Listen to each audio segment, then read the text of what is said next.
The day my wife helped fire me from my own company, she held my best friend's hand under the boardroom table and watched security drag me away. By sunset, every business channel was calling me a thief.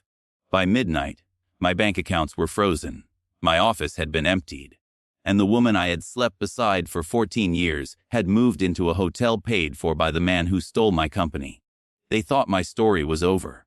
They were wrong. 3 weeks later, an unmarked envelope appeared in my mailbox. Inside was a flash drive containing enough evidence to destroy all of them. The problem was that using it too soon would send me to prison before it cleared my name. So I did the hardest thing I had ever done. I stayed quiet. I let them celebrate. And while they divided my life, I learned exactly where to place the truth so none of them could escape it.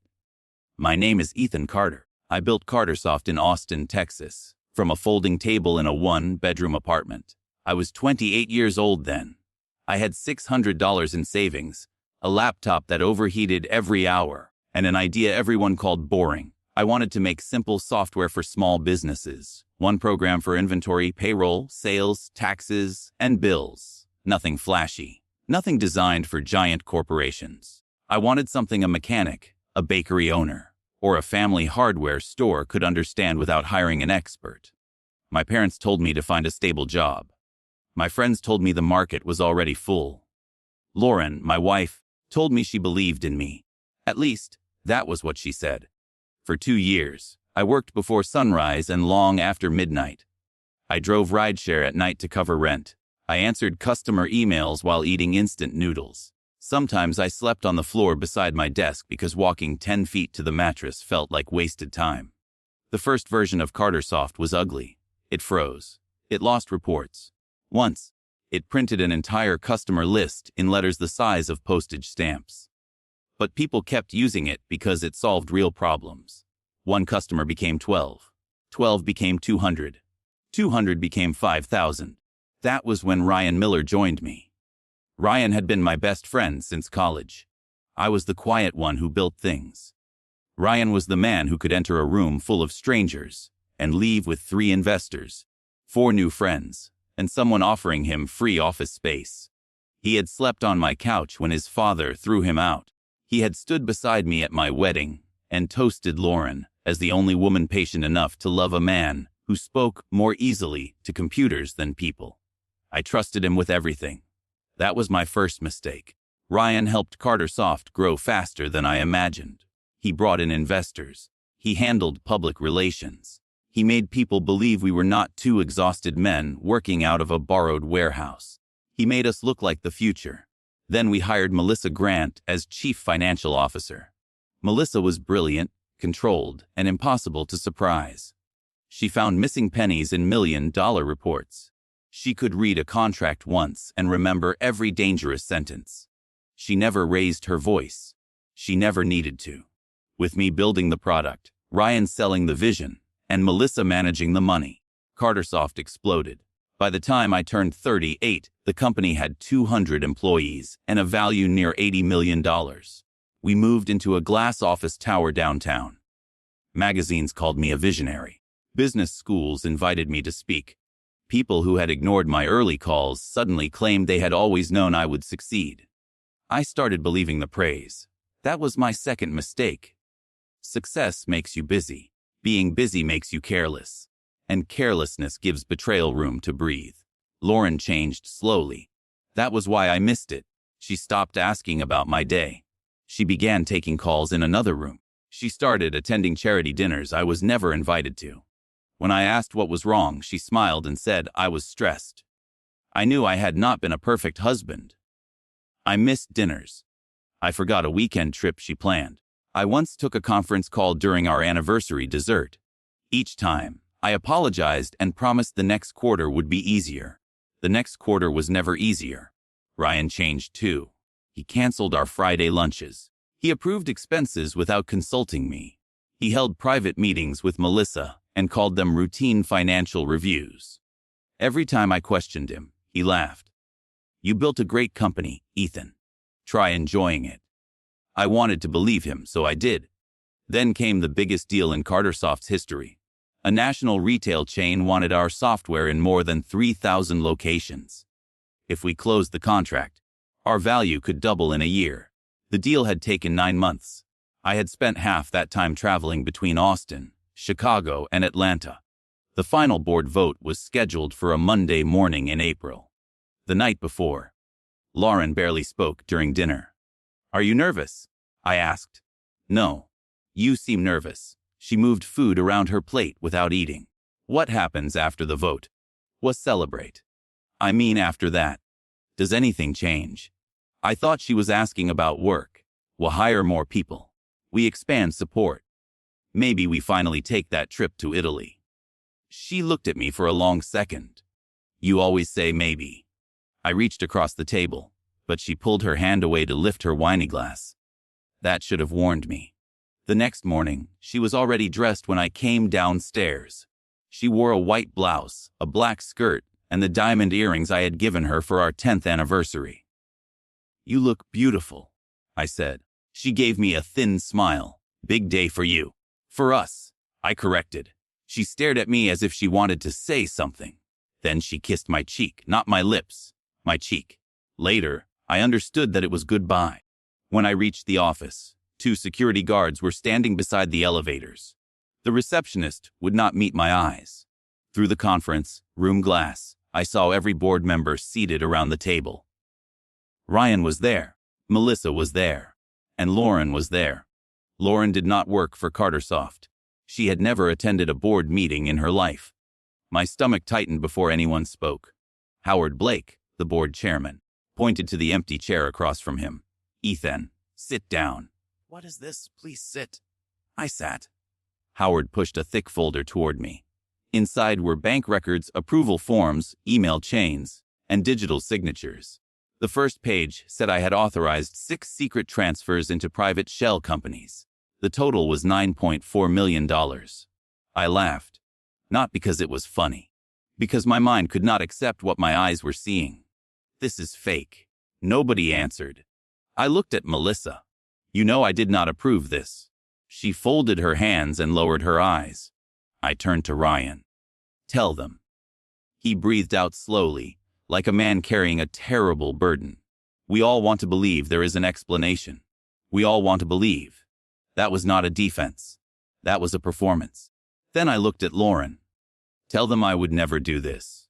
She reached beneath the table. Ryan's hand appeared beside hers. She took it. For one long second, the papers, the board, and the voices disappeared. All I could see was my wife holding my best friend's hand. "You too," I whispered. Ryan straightened in his chair. "This meeting is about the missing money." I stood so fast my chair struck the wall. "You planned this." The security guards entered before I could reach him. Howard announced that the board had removed me as chief executive, effective immediately.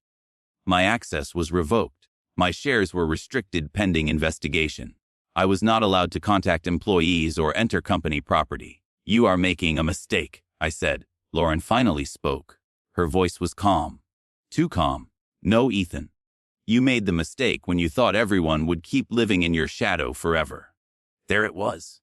Not guilt. Resentment. I had spent 14 years believing I was building a life for us. She had spent those same years believing my success had made her invisible. Security walked me through the front lobby. Employees watched from desks and glass offices. Some looked shocked. Some looked afraid. Most looked away. My assistant, Nora Bennett, stood near her desk with tears in her eyes. I tried to speak to her, but one guard pushed me toward the door. Outside, the Texas heat hit my face. A cardboard box waited on the sidewalk. Inside were a framed photograph, a notebook, and a coffee mug. 10 years of my life had been reduced to 3 objects and a public accusation. By evening, the headlines were everywhere. Tech founder accused of stealing millions. Cartersoft board removes chief executive after secret transfers. Federal investigation expected. My phone filled with calls from reporters, investors, employees, and friends pretending to check on me while searching for gossip. Then my mother called. Her voice shook. "Ethan, tell me the truth. Did you do it?" That question hurt more than losing the company. "No, Mom." She believed me, but I heard the fear before she answered. That night, I sat alone in the dark living room. Lauren's framed wedding photograph was still on the shelf. In it, Ryan stood behind us with one hand on my shoulder and a smile wide enough to look honest. I turned the photograph face down. At 2 in the morning, an email arrived from an address I did not recognize. The message contained only 7 words. Do not trust anyone who comforts you. Before I could reply, the account disappeared. The next 3 weeks were hell. My accounts were frozen. My lawyers warned me not to make public statements. Lauren filed for divorce and moved into a downtown hotel. Ryan became acting chief executive. Melissa appeared on television and promised to protect Cartersoft's integrity. I remained alone in a house filled with photographs of people who had betrayed me. Every night, I replayed the past. Every password request. Every private meeting. Every time Lauren came home late. Every time Ryan told me to relax. I searched my memory for the moment I should have known. Then, on a rainy Tuesday, I opened my mailbox and found a white envelope with no stamp and no return address. My name was written across the front in black marker. Inside was a flash drive. I should have called my lawyer. Instead, I locked the doors, closed the curtains, and connected the drive to an old laptop that had never touched the Cartersoft network. 4 folders appeared. ROAN, Melissa LIUREM, and Open Last. I clicked Ryan's folder. It contained audio recordings. The first began with the sound of glasses touching. Then Ryan spoke. Once Ethan is gone, the board approves the sale. We cash out before anyone sees the real accounts. Melissa answered. What about the transfers? They point to him. And Lauren. Ryan laughed. She knows exactly where he is weak. I stopped the recording because the room seemed to tilt. Then I played the next file, and the next. The false transfers, forged approvals, fake emails, and timing had all been planned. They waited until the retail contract was close enough to raise the company's value, but not final enough to protect my voting power. They intended to sell Cartersoft to Northbridge Capital. Northbridge bought growing companies, fired employees, sold valuable technology, and left empty offices behind. I had rejected them twice. Ryan had secretly reopened the deal. Melissa's folder contained hidden accounts, payment schedules, encrypted messages, and copies of the real transfers. She and Ryan had stolen money from Cartersoft, moved it offshore, and created a false trail ending with me. Then I opened Lauren's folder. That was the one that broke me. Hotel receipts, photographs, messages going back almost 2 years. Lauren and Ryan had been having an affair, but the messages revealed something even uglier. Lauren believed Ryan loved her. Ryan saw her as access. In one message, she wrote, "After Ethan is gone, we can finally stop hiding." Ryan replied, "One step at a time. Finish what we discussed." She asked, "Promise you are not using me." He answered, "You are the only person who can make him look unstable. Do not become emotional now. My wife had helped destroy me. My best friend had used her to do it." Finally, I opened the last folder. A video appeared. Nora sat in front of the camera, pale and frightened. "If you are watching this, Mr. Carter, I was too scared to give it to you in person." She explained that Ryan had used her administrative login to access my calendar. Melissa claimed the access was needed for executive records. Later, Nora discovered they were creating meetings that never happened and approvals I never gave. She began recording conversations. When Ryan learned she had questions, he threatened to fire her and cancel the company insurance that paid for her younger brother's cancer treatment. "I know I should have warned you," she said through tears. "I was afraid. I am sorry." Then she revealed the final piece. Howard Blake, the board chairman, secretly owned a stake in a Northbridge investment fund. He had promised Ryan control of the company after the sale. The internal investigation was not designed to discover the truth. It was designed to keep the board from looking for it. At the end of the video, Nora looked directly into the camera. "I gave the original evidence to someone outside the company. Do not trust this copy until you find me." The screen went black. I called Nora. Her number had been disconnected. I drove to her apartment before sunrise. The door was unlocked. Inside, drawers had been emptied. Clothes were gone. A lamp lay broken on the floor. There was no sign of Nora. On the kitchen counter, beneath an overturned glass, I found a photograph of her and her brother. On the back, she had written one name, Marta SW. Martin was a forensic accountant who had worked for federal prosecutors before starting a private firm in Dallas. I remembered meeting him at a conference years earlier. He had warned me that fast-growing companies often failed because founders trusted systems more than people. At the time, I thought he was being cynical. Now I understood he had been kind. I called from a prepaid phone. Martin listened without interrupting. When I finished, he asked one question. Who else knows about the drive? No one. Keep it that way. Come to Dallas. Do not bring your regular phone. His office was above an old print shop, far from the glass towers, where men like Ryan preferred to work. Martin was in his 60s, broad-shouldered, with silver hair and the tired eyes of someone who had watched honest people learn expensive lessons. He examined the files for 6 hours. Finally, he leaned back. The evidence is strong, but the copy is dangerous. Dangerous how?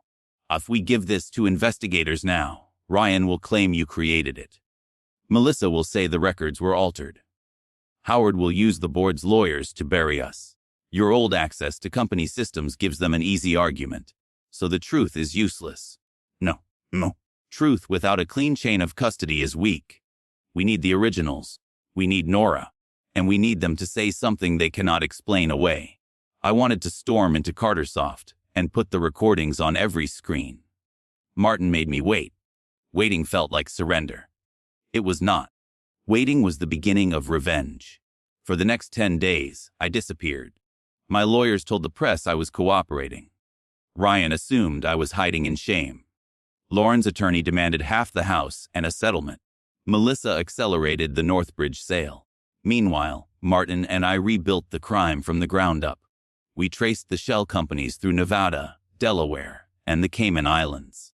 We compared my real digital signature with the forged approvals. 3 documents had been signed while I was speaking at a conference in Chicago in front of hundreds of witnesses. We located a technician named Owen Price, who had been ordered to disable security logs on the night the records were changed. He had saved screenshots because Melissa's request frightened him. Then Martin found Nora. She was staying with her aunt in New Mexico under a different name. Ryan's private investigator had followed her brother home from the hospital. Nora panicked, sent me the copy drive, and ran. Martin brought her back to Texas through an attorney who arranged protection. The first time I saw her, she could barely look at me.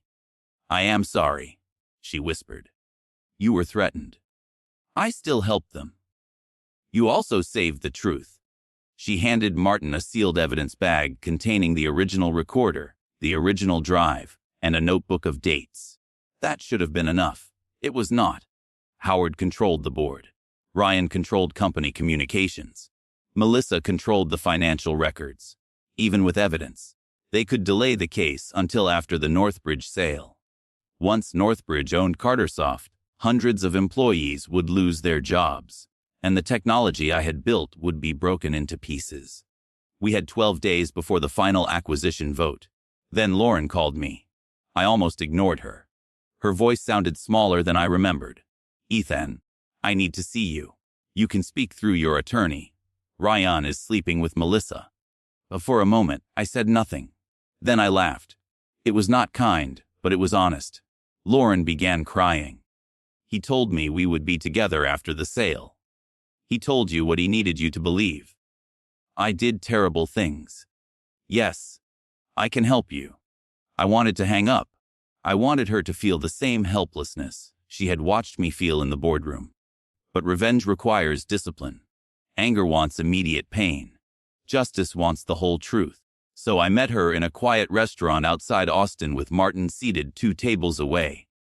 Lauren looked exhausted. The polished woman from the board meeting was gone. Her hair was tied back. Her eyes were swollen. She confessed that Ryan had approached her 2 years earlier. He listened to every complaint I had failed to hear. He told her I took her for granted. He made her feel important. Then he asked for small favors. My travel schedule, a password hint, a photograph of my signature. Access to my home office. Each favor was small enough for her to excuse until the trap was complete. Did you know they were stealing money? I asked. Not at first. Huh? When did you know? She stared at the table. 3 months before the board meeting. And you continued. Less. That single word ended whatever remained of our marriage. Lauren slid a phone across the table. It contained messages from Ryan, including one instructing her to tell the board I had become paranoid and unstable. I will testify, she said. Ryan will call you a jealous wife trying to save herself. What do you need? I need him to confess. We created a plan. Lauren would contact Ryan and say she had copied financial records before leaving our house. She would demand money and threaten to expose him. The meeting would happen at a private lounge where she had often met him. Texas law allowed a participant in a conversation to record it. Martin would monitor from a van. Investigators working with our attorney would remain nearby. The night before the meeting, someone broke into my house. Nothing valuable was taken. The old laptop was smashed. The office drawers were emptied. Across the living room wall, someone had written 4 words in black paint. GEV but a CKTIDIV. They did not know Martin had the original. But they knew I had evidence. That meant someone close to our investigation was talking. For the first time, I wondered whether Lauren's call had been a trap. At 2 in the morning, my prepaid phone rang. Ryan did not introduce himself. He did not need to. You always were stubborn, he said. I looked at the black paint on my wall. You always were afraid of evidence. He laughed softly. Evidence is only a story told by paper. I can tell a better story. Then, he offered me a deal.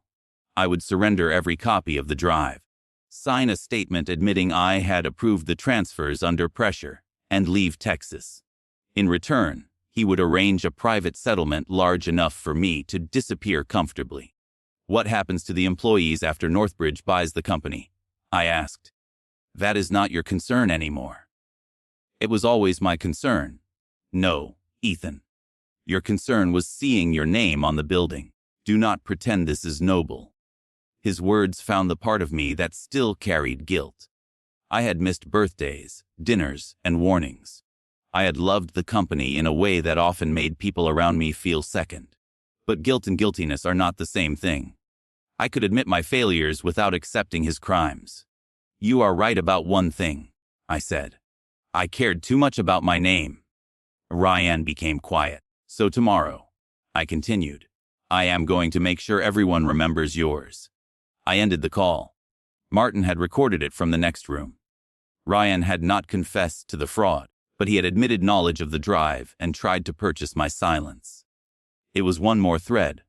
By morning, the rope around him was tighter. Martin wanted to cancel the meeting. I refused. Ryan is scared, I said. Scared men make mistakes. Scared men also become violent. Then we make sure he has witnesses. The next evening, I sat in a rented car across from the lounge, listening through an earpiece. Martin waited in a van with Nora, 2 licensed investigators, and a former federal prosecutor named Alina Cruz. Lauren arrived first. Ryan entered 10 minutes late. You look terrible, he told her. What do you want? He asked after sitting down. I know about Melissa. Silence. Then Ryan sighed. Do not embarrass yourself. I know about the offshore accounts. I know Howard is being paid after the sale, and I know Ethan did not sign those transfers. Ryan's voice became low. You need to be careful. No, you need to pay me. He laughed. There she is. I want $2 million. You have pieces of proof. I have the company, the board, the lawyers, and every newspaper already convinced Ethan is a criminal. My hands tightened around the steering wheel. Then Ryan said the words we needed. Truth does not matter unless you can afford to prove it. Lauren pressed him. You framed him. Ryan chuckled. Why framed him beautifully? I closed my eyes. There it was. A confession. Then a second voice entered the room. Melissa, you talk too much, Ryan. We had not expected her. Chairs moved. Lauren asked what Melissa was doing there. Protecting my investment. Melissa answered. Ryan became angry. Melissa told him he had confessed. Lauren tried to leave. Ryan grabbed her arm. Martin ordered me to stay in the car. I crossed the street anyway.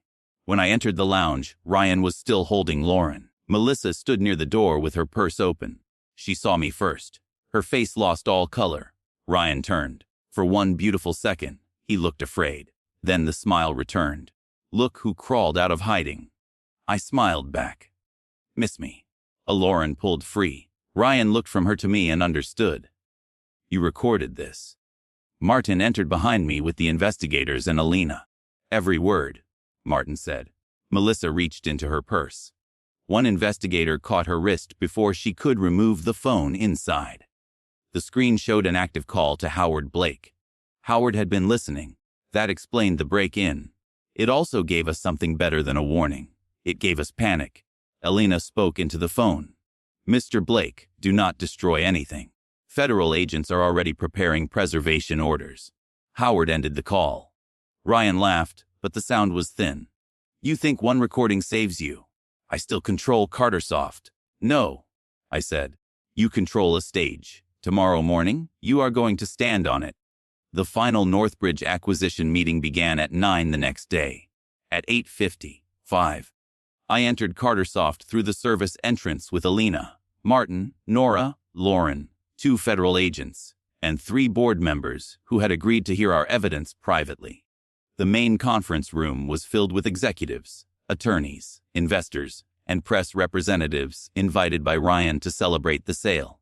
He stood at the front beneath a screen displaying the Cartersoft logo, the logo I had designed in my apartment. Howard sat beside the Northbridge executives. Melissa whispered to a lawyer. Every face turned when I entered. Ryan recovered first. You are not authorized to be here. One federal agent stepped forward. He is with us. The room changed. Ryan ordered security to remove me. Nobody moved. I placed the cardboard box from my office on the table, the same box they had handed me on the sidewalk.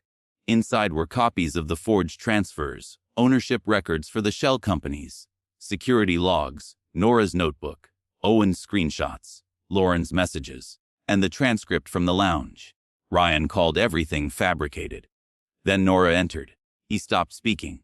Melissa said Nora was a disgruntled employee. Then Owen Price entered. Howard called the meeting improper. Then Alina displayed records showing his hidden Northbridge stake. Every defense collapsed into another lie. Ryan looked at Lauren. You did this because I left you. Lauren answered quietly. No. I did this because I finally understood what I helped you become. Then Martin played the recording. Ryan's voice filled the room. We framed him beautifully. Nobody looked at me anymore. They looked at him. Melissa tried to leave. An agent blocked the door. Howard demanded to call his attorney. The agent told him his attorney could meet him downtown. Ryan stared at the screen, the room, and the people who no longer believed him. Then he turned to me. You think this makes you a hero? No. You ignored your wife. You ignored your company. You handed me every opening. He wanted me angry. He wanted one final scene he could use to make us look equal. I did not give it to him. I trusted you, I said. That was my failure. What you did with that trust was your crime. Federal agents arrested Ryan, Melissa, and Howard before lunch. As they led Ryan past me, he leaned close enough for only me to hear. This company dies without me. I looked through the glass walls at the employees gathering in the hallway. No, I said. It almost died because of you. The news spread faster than the accusations against me had. Cartersoft founder cleared as executives face fraud charges. Secret Northbridge deal exposed. Board chairman arrested in conspiracy. My accounts were released. The criminal investigation against me ended. The board restored my voting rights and asked me to return as chief executive. I said no. That surprised everyone. For years, I thought Cartersoft was my life. Losing it felt like dying because I had allowed the company to hold every piece of my identity. But sitting alone after the arrests, I understood something. I did not want my old life back. My old life had made betrayal easy. I agreed to return for 6 months under strict conditions. We ended the Northbridge deal. We opened the books to an independent audit. We restored Nora's job with full protection and paid her brother's medical costs through a separate trust. We created employee seats on the board. We blocked executives from hiding major transactions behind emergency votes. We added independent controls so no chief financial officer could erase a trail with one private order. Then I sold part of my ownership to an employee trust. The people who had built Cartersoft would own the future Ryan tried to steal. Not everyone praised that decision. Some investors said I was acting emotionally. One board member told me revenge had made me reckless. He was wrong. Revenge would have been burning the company down because Ryan had touched it. Justice was making sure nobody could ever use it the way he had. The trials lasted almost a year. Melissa cooperated first. She admitted creating the shell companies and falsifying records. She provided evidence against Ryan and Howard in exchange for a reduced sentence. Howard lost his board positions, his investment licenses, and most of the fortune he had spent 40 years building. During sentencing, he told the judge he had only protected shareholder value. The judge answered that stealing a company was not protection simply because it happened in a boardroom. Ryan refused every deal. He believed charm could still save him. At trial, he smiled at jurors. He blamed Melissa. He blamed Lauren. He blamed me.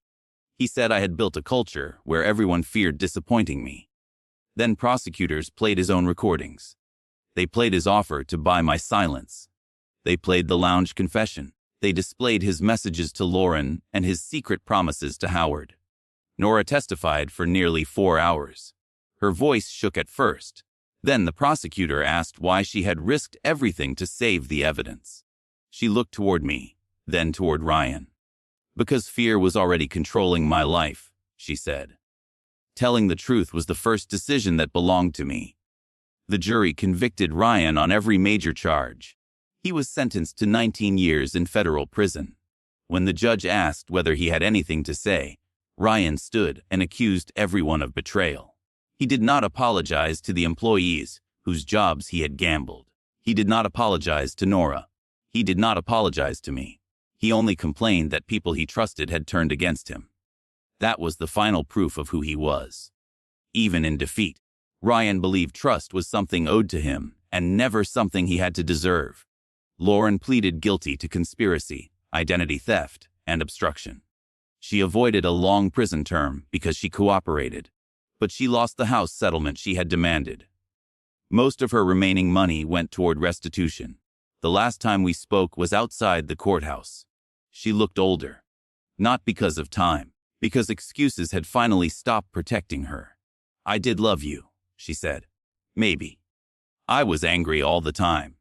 You were building something everyone admired, and I felt like a person standing beside a monument no one noticed. I should have noticed you. She looked surprised. I continued.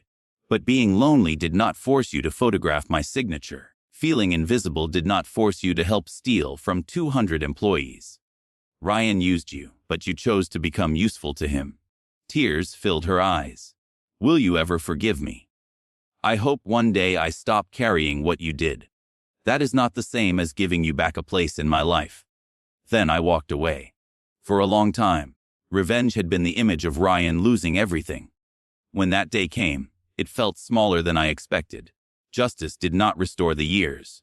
It did not repair my marriage. It did not erase the moment my mother asked whether I was a thief. But it created room for something better. I stepped down as chief executive after 6 months. Nora became director of corporate ethics. Owen led cybersecurity. Martin accepted a permanent seat on the independent audit committee, though he complained about every meeting. I started a foundation that helped employees and founders report financial fraud without losing access to lawyers, housing, or medical care. My mother attended the opening. Before the ceremony, she handed me the old coffee mug from my cardboard box. She had kept it after the break-in. You built one company, she said. No, build something that helps people keep their names. I hugged her longer than I had since I was a child.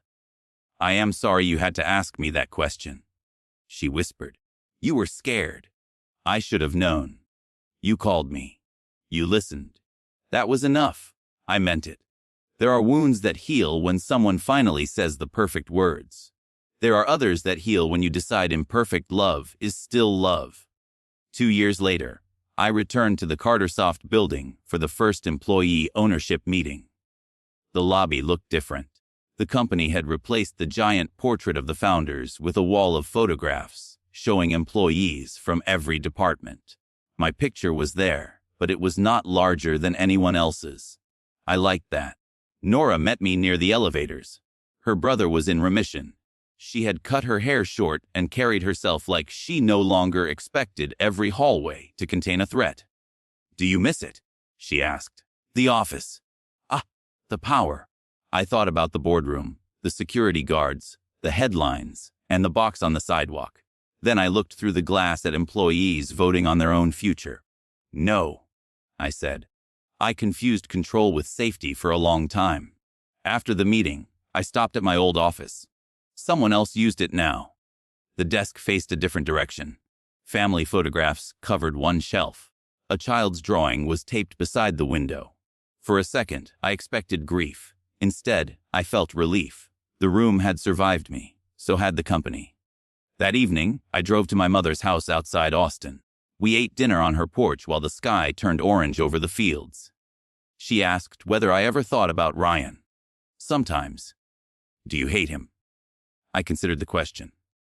"I hate what he did, but I do not wake up planning his punishment anymore." That sounds like freedom. It was.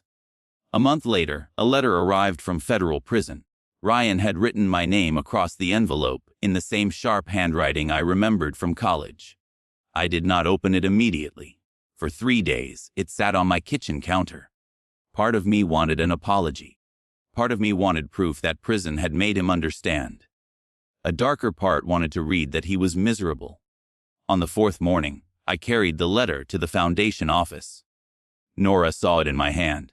"Are you going to read it?" "No." I placed it in the shredder. The blades pulled Ryan's handwriting apart one line at a time. I felt no victory. I felt no anger. I felt nothing tying me to him. That was better. They had tried to take my company, my marriage, my reputation, and my name. For a while, I believed revenge meant taking everything from them in return. But the best revenge was not the prison sentence, the lost money, or the moment Ryan heard his confession in a room full of people he wanted to impress. The best revenge was that his lie did not become my life. He signed my name to a crime he created. I answered by putting my real name on the truth. And in the end, that signature lasted longer than his sentence ever could.